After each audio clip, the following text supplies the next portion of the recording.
Across the vast expanse of history, certain military powers rise above the rest, their names echoing through the ages. History remembers two armies above all, the Spartans and the Romans. These two civilizations, though separated by geography and culture, left an indelible mark on the art of warfare and the very fabric of society.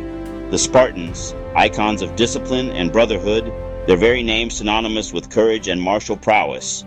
They were forged through relentless training, a system designed to strip away individuality and mold them into the ultimate fighting machine. Each man, a product of sacrifice and unity, bound together by a shared purpose and an unwavering commitment to the state. Their lives were dedicated to war, their existence defined by the spear and shield.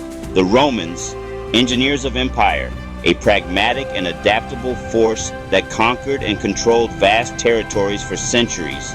They built a system that could turn any able-bodied citizen, from farmers to artisans, into a disciplined soldier, a cog in the mighty war machine that was the Roman legion. Their strength lay not only in individual skill, but in numbers and organization, a testament to their engineering mindset. These armies represent two distinct philosophies: the Spartan focus on elite, small unit cohesion, where every warrior was a master of combat, and the Roman mastery of scalable, repeatable excellence, capable of fielding vast armies across continents, which is superior the few, nearly superhuman warriors, honed to perfection through a lifetime of brutal training, or the many, perfectly drilled soldiers, forming an unbreakable wall of shields and spears? To answer, we must walk in their footsteps, through Spartan frost and Roman sun, across the rugged terrain of Greece and the vast plains of Italy, to see how each society shaped its ultimate soldier, molding them to fit their unique strategic needs. Their legacies are more than victories. They are a window into the soul of these civilizations. They reveal how societies mold men for war, instilling in them the values and skills necessary to conquer and endure, and how those lessons endure, echoing through the millennia and influencing military thought to this day. From the brutal Agoge, the Spartan training system that began in childhood, to the methodical Roman camps where legions were forged in the crucible of discipline and constant drilling, we find the DNA of today's elite forces, the echoes of ancient practices resonating in modern training regimes. Their pursuit of martial perfection, their relentless dedication to the art of war, still shapes how we think about war, strategy, and the very nature of the warrior. The roots of modern special forces, those highly specialized and intensely trained units, trace back to ancient Sparta and the Agoge, a rigorous and demanding system of education, training, and military preparation. This wasn't just schooling, it was a complete transformation. At age 7, Spartan boys were taken from their families and entered a world where survival and combat readiness were everything. Their childhood was over, replaced by relentless drills and harsh conditions designed to break them down and rebuild them as warriors. The Agoge's sole purpose forged the perfect hoplite, loyal to Sparta above all else. Their individual desires were secondary to the needs of the state and the success of their military unit. Boys were deliberately underfed, forced to steal food to supplement their meager rations, punished only if caught, teaching cunning, resourcefulness, and risk assessment. This fostered a culture of self-reliance and adaptability. Barefoot, cloaked in simple garments, and constantly exposed to the elements, they were hardened physically and, perhaps more importantly, mentally. They learned to endure pain, deprivation, and fear without breaking. Living and training in packs, they learned brotherhood and absolute trust, a bond forged in shared hardship and constant danger. These were the very foundations of the phalanx, the backbone of the Spartan army, and, in many ways, the precursor to modern special forces alike. The Agoge was no accident. It wasn't a haphazard collection of training exercises, it was Sparta's carefully considered answer to constant threats from rival city-states and potential slave revolts. It was a system designed to produce a warrior class that ruled through a combination of fear, respect, and unwavering discipline. Every single aspect of life, from diet to dress to social interaction, served the needs of the state and the effectiveness of the unit, not the individual's personal ambitions or desires. This core ethos, state first, team second, always working together, self last, a willingness to sacrifice everything for the greater good, still echoes strongly in the training and operational doctrines of elite military units to this day. The Agoge, in its brutal efficiency and unwavering focus, was the original crucible, the forge that shaped the world's first special forces. The Agoge was psychological warfare on its own recruits. Boys were broken down and rebuilt as instruments of the state, fearless, stoic, and resilient. Fighting among themselves was encouraged, but always controlled, teaching pain, limits, and respect. Spartans were educated for brevity and clarity. Laconic wit was prized, reflecting the need for sharp, direct battlefield communication. Teamwork was everything. Communal living, shared meals, and constant reinforcement of group identity. In battle, a Spartan fought for the man beside him, not for personal glory. This trust made the phalanx nearly invincible. The lesson: a single warrior is vulnerable, but a brotherhood forged in hardship is unstoppable.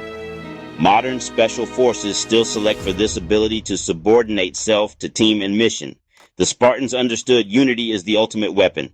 Rome's approach to military might was distinct. It wasn't solely focused on forging exceptional individuals, the kind of supermen legends are made of. Instead, the emphasis was on crafting a robust and highly effective system, a system where every component played a crucial role. The legionary, at its heart, was often an ordinary man, perhaps a farmer or craftsman before answering the call to arms. But this ordinary individual was transformed through relentless training, unwavering discipline, and a shared sense of purpose. Every single day was consumed by drills, honing their skills and reflexes to a razor's edge, marches, pushing their physical limits and building stamina for long campaigns, and backbreaking labor, essential for constructing fortifications and infrastructure. They would routinely cover 20 miles, a testament to their incredible fitness, all while carrying 60 pounds of equipment on their backs, a burden that would cripple most modern soldiers. This rigorous training built not only physical endurance but also fostered a deep sense of unity and camaraderie. Combat training was repetitive, practical, and brutally effective, focusing on real-world scenarios. They trained with wooden swords to minimize injury and learned to maneuver with heavy shields, essential for defense. The goal was endless drills, repeated until each movement became instinct, resulting in lethal efficiency on the battlefield. The Roman gladius, a short sword, was designed for short, deadly thrusts in close quarters combat. It was most effective when used behind the protection of the shield wall, a near impenetrable barrier. There was no room for individual heroics, only a relentless focus on achieving the desired results as a unit. But legionaries were far more than just fighters. They possessed a diverse range of skills. They were skilled engineers, capable of constructing complex structures. They were adept at building fortified camps, constructing roads to facilitate movement, and even assembling formidable siege engines. This dual role, combining combat prowess with engineering expertise, made the Roman army a force unlike any other. It was a self-sufficient and remarkably adaptable fighting force, able to overcome a wide array of challenges. They could confidently march into hostile and unfamiliar lands, knowing they possessed the skills to survive and conquer. They could build a fully functional fortress overnight, providing a secure base of operations. And they were more than capable of dismantling any opposition that dared to stand in their way. The Roman soldier was truly a multi-skilled agent of the empire, a vital instrument in Rome's expansion. Their rigorous training created not just formidable warriors skilled in the art of combat, but also the very backbone of a world-conquering machine, an unstoppable force that shaped the course of history. Rome's genius was standardization and logistics, an army that could fight anywhere, anytime. Soldiers served for decades, earning pay, land, and a future, creating a stable, professional force.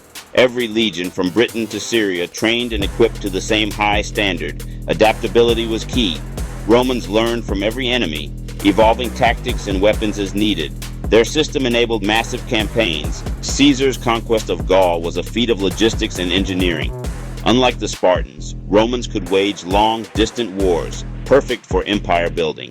Roman unity was systemic loyalty to the legion, the eagle, and Rome itself. They absorbed recruits from across the empire, forging a cohesive whole. Rome's military was a model of unification mirroring the empire it built. Basi. Spartan and Roman training were two answers to the same question. How do you create victory? The Agoge produced elite warriors through lifelong sacrifice and unity. a force of perfection but hard to scale. Rome's system was about process. A few months of training, and any man could become a soldier. Spartans are the ancestors of today's special forces, elite, cohesive, and forged by hardship. Romans are the model for modern armies, standardized, adaptable, and able to absorb recruits from anywhere. The Spartan legacy is the scalpel, the Roman, the sledgehammer. Modern militaries blend both elite teams for special missions, mass armies for sustained campaigns. The debate endures: perfection or process, brotherhood or system. The battlefield revealed the strengths and weaknesses of both systems. The Spartan phalanx, a wall of shields and spears, was unstoppable from the front but rigid and vulnerable on the flanks. In narrow passes like Thermopylae, Spartans were legendary. On open or broken ground, their inflexibility was fatal. The Roman legion, after reforms, was built for flexibility, smaller units, checkerboard formations, and tactical depth. Romans could rotate tired troops, adapt to terrain, and respond to threats from any direction. At Cynocephalae, Roman flexibility defeated the Macedonian phalanx, a direct descendant of the Spartan model. When the phalanx exposed its flank, Roman maniples struck, shattering the formation. The less disciplined flexibility beats rigid perfection. Roman strategy outmaneuvered Spartan-style steel. The battlefield crowned adaptability as the ultimate advantage. The legacy: evolve or be outflanked. The echoes of Sparta and Rome shape every modern army. Special Forces selection is a modern Agoge testing will grit and team loyalty. The Spartan ideal lives in elite units, small, cohesive teams tackling impossible missions. The Roman legacy is the foundation of mass armies, standardized training, logistics, and command. Modern militaries need both the Roman system for scale and endurance, the Spartan spirit for precision and excellence. The best forces blend mass with elite edge, a hybrid of legion and phalanx. Today's armies are built on both legacies, balancing adaptability with elite cohesion. The ancient debate still shapes the future of warfare. Who created the toughest warrior, Sparta or Rome? It depends on your definition. For individual resilience and brotherhood, the Spartan wins, a living weapon forged by sacrifice. For effectiveness and adaptability, the Roman legionary stands supreme, a builder, fighter, and professional in a world-conquering system. Modern militaries blend both, Rome's logistics and scale, Sparta's elite ethos. The question endures: small teams of perfection or vast armies of excellence? The ghosts of Sparta and Rome still walk today's battlefields. Their ancient rivalry is far from over. Thanks for viewing this content. Comment, like, share, and subscribe. Thanks again, and I will see you at one of the videos on your screen.